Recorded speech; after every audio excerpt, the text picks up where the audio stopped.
Bueno, vamos a seguir con el hueso temporal, ¿de acuerdo? Los huesos temporales son dos, ¿de acuerdo? Hueso temporal izquierdo y hueso temporal derecho. Y en ellos vamos a poder distinguir, si os dais cuenta,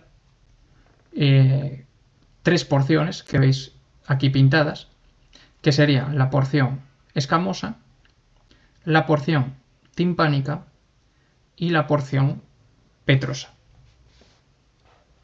Vamos a comenzar con la porción petrosa o peñasco, que sería esta región verde que veis aquí, ¿vale? En verde un poquito más oscuro. ¿De acuerdo? Vamos a verlo todo integrado y vamos a intentar visualizar sus partes.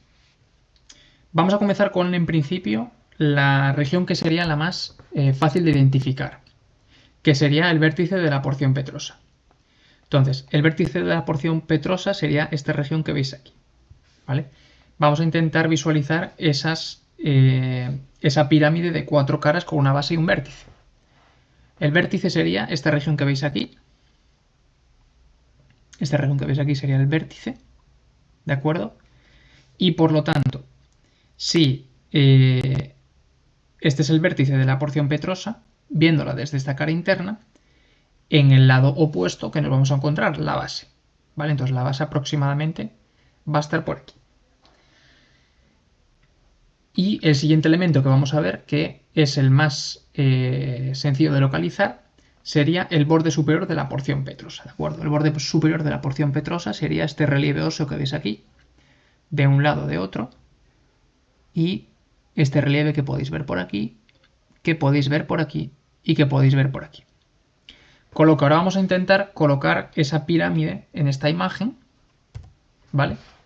Para orientarnos mejor, ¿de acuerdo? Entonces, ya tenéis aquí la pirámide más o menos situada, como os he dicho, vértice, al lado contrario la base, el borde superior, que es lo más fácil de ver, y ya una vez tenemos montada esta imagen en nuestra cabeza, lo que vamos a identificar ahora van a ser, a partir de ese borde superior de la porción petrosa, la cara anterior y la cara posterior, ¿de acuerdo? Cara anterior y posterior, que estas son caras que vamos a ver desde la cara interna de la base del cráneo. Entonces, el borde superior hemos dicho que viene por aquí, con lo que esta porción sería la cara anterior, que si os dais cuenta, su orientación es anterior y lateral, y esta que veis aquí sería la cara posterior, cuya orientación verdaderamente es posterior y medial. Vamos a ir a la cara posterior, que es la que tiene más chicha aquí, ¿de acuerdo? En esta cara que nos vamos a encontrar, nos vamos a encontrar con un agujero que es el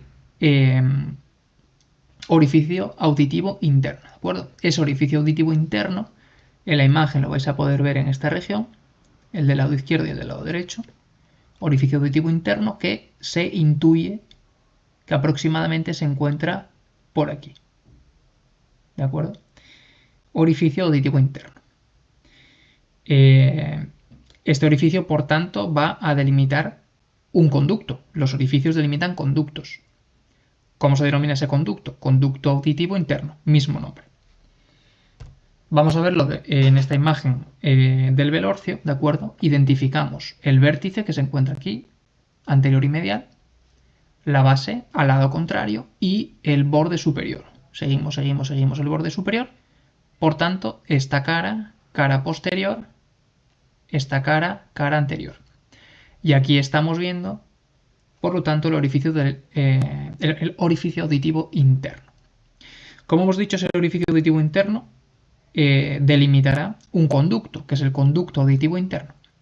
Y este conducto auditivo interno va a ser atravesado por dos elementos. El elemento más anterior, ¿de acuerdo? Que sería este, es el nervio facial, que es el séptimo par craneal. Acordaros que están ordenados, ¿vale? Van siguiendo un orden. Este es el séptimo, octavo, noveno, etc. ¿Vale? Entonces, este sería el séptimo, que sería el nervio facial, ¿de acuerdo? Y el octavo, que sería el nervio vestíbulo coclear. Vale, si nos damos cuenta, este conducto habíamos visto que tenía un orificio que era el orificio auditivo interno, pero ahora no le vemos un orificio externo de salida, sino que lo que estamos viendo es una pared. ¿Vale? Aquí hay un muro. ¿Cómo se llama este muro, esta pared? Es el fondo del conducto auditivo interno, ¿de acuerdo? Sería esta pared, el fondo del conducto auditivo interno, que va a estar perforado por múltiples orificios. Importante, aunque aquí no se vea, pero ya os digo que el nervio facial, que como hemos dicho, atravesaba el orificio auditivo interno, emerge en la cara externa de la base del cráneo a través del foramen estilomastoideo, que veremos posteriormente, ¿de acuerdo? Pero ya os lo adelanto para que conectéis un orificio con el otro. Como decía, ahora vamos a ver el borde posterior de la porción petrosa, que una vez tenemos identificadas estas estructuras es muy fácil de delimitar. Este sería el borde posterior de la porción petrosa. Y dentro de esta pirámide ya hemos visto ahora mismo dos caras, ¿de acuerdo? Cara posterior, cara anterior. Una tercera cara nos la vamos a saltar, ¿de acuerdo? Porque esta tercera cara se encuentra ahora mismo, no es visible y además va a ser objeto de estudio de anatomía 3, por tanto esa nos la saltamos, ¿de acuerdo? Con lo que ya tenemos 3 caras vistas de las 4. Y ahora la última cara que nos falta la vamos a visualizar desde la cara externa, ¿vale? Con lo que pasamos a la cara externa de la base del cráneo para identificar la última cara. Bien, en esta cara, ¿qué vamos a ver? Esta es la cara inferior, ¿de acuerdo? Esta cara inferior, el elemento más destacable, nuevamente, vamos a ir intentando orientándonos por siempre de lo más fácil a lo más difícil, la apófisis mastoides. Aquí lo más fácil de localizar es la apófisis mastoides, ¿de acuerdo? Que sabéis que es esta protuberancia ósea que nos encontramos aquí. Ampliada la imagen, aquí estaría la apófisis mastoides y en la imagen del libro del Prometheus, aquí estaría la apófisis mastoides, lado derecho y lado izquierdo. De acuerdo. Esta apófisis mastoides, por un lado, nos sirve también ahora desde la cara externa para orientar dónde se localizaría la base de la pirámide de la porción petrosa y, como había dicho anteriormente, en el extremo opuesto pues estará el vértice. Lo que voy a hacer aquí es introducir ahora un nuevo término que es elemento de transición.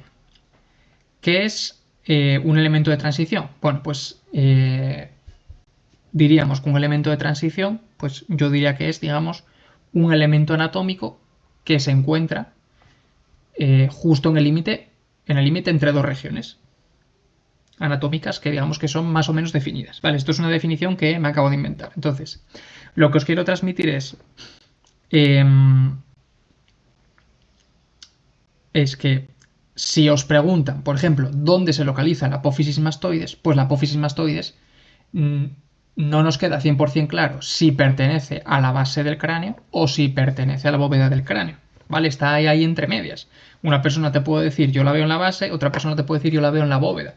¿De acuerdo? Por lo tanto, lo más correcto en este caso sería decir que la apófisis mastoides es un elemento de transición entre la base y la bóveda, o decir que la apófisis mastoides se localiza en la transición entre la base del cráneo y la bóveda. ¿De acuerdo? Eso sería lo más correcto. ¿Qué vamos a ver ahora entonces en esta cara inferior de la porción petrosa? Como hemos dicho, una vez identificada la apófisis mastoides, vamos a ir moviéndonos en torno a ella. Lo primero que vamos a ver va a ser una escotadura, una depresión ósea, ¿de acuerdo? Que sería esta que os señalo por aquí, que se vería aquí en la imagen, aquí en la otra apófisis mastoides, ¿vale?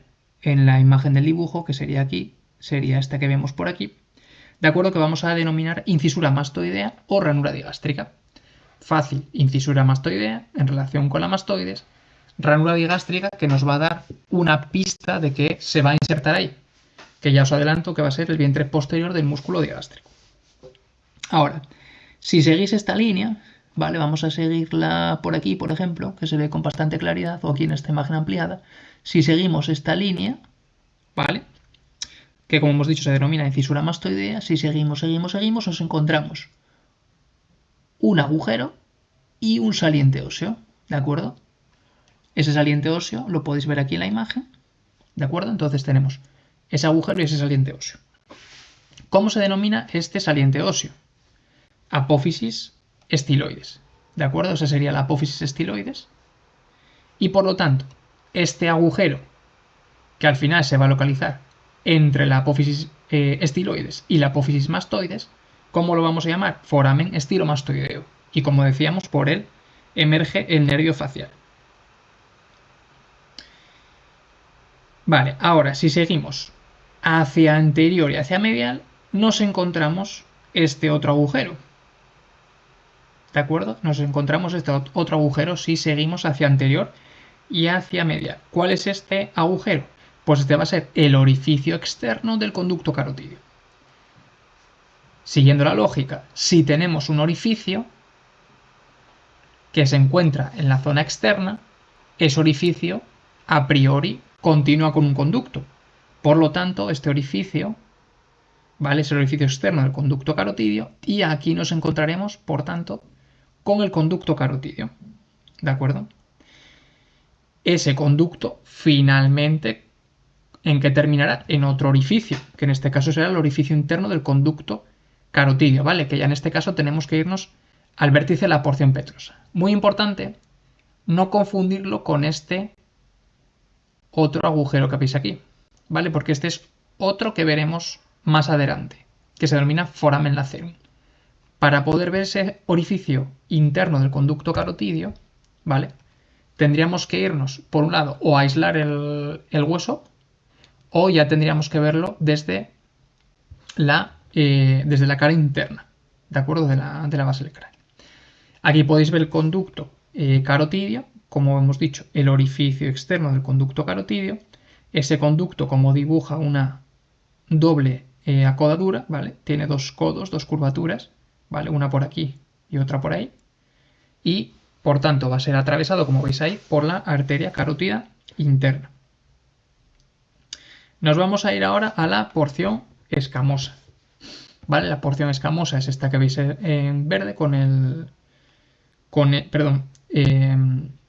acabamos de terminar la porción petrosa, nos vamos a la porción escamosa, que es esta que veis en verde un poquito más clarito, ¿vale? Vale, ¿qué vamos a ver en esa porción escamosa? Por un lado, vamos a ver una depresión, ¿de acuerdo? Que se va a denominar fosa mandibular, seguida de una eminencia ósea que vamos a llamar tubérculo articular o cóndilo temporal. Estos dos elementos anatómicos van a servir como articulación entre el temporal y la mandíbula, ¿vale? Como podéis ver aquí. El cóndilo de la mandíbula, ¿vale? Se va a encontrar aquí en relación con la fosa mandibular, cuando aquí habrá un eje transversal de rotación, ¿de acuerdo? Que nos va a permitir abrir y cerrar la boca. Y además este cóndilo mandibular en apertura máxima, ¿vale? Si abrimos muy poquitos grados, pues va a hacer una rotación en torno a un eje transversal y no se va a mover de la fosa mandibular. Pero si la apertura que realizamos es mayor, es decir, conforme vamos abriendo, conforme la apertura es mayor, va a hacer un movimiento de traslación, como veis aquí, se mueve hacia adelante y entonces ya va a establecer relación con el cóndilo temporal, ¿de acuerdo? Y por último, otro elemento anatómico muy destacado, pues sería la apófisis cigomática del hueso temporal, ¿de acuerdo? Que sería esta apófisis. Se intuye por aquí, ¿vale? Se ve aquí mucho más fácil con el hueso aislado, ¿vale? Pero vamos a intentar siempre verlo todo relacionado. Si os dais cuenta, esta porción, ¿vale? Sería la apófisis cigomática del hueso temporal. Hay aquí como una pequeña sutura, una pequeña zona de unión entre esos dos huesos. Y por tanto, esta apófisis cigomática del hueso temporal, lo que vamos a ver va a ser que se articula con la apófisis temporal del hueso cigomático. También se denomina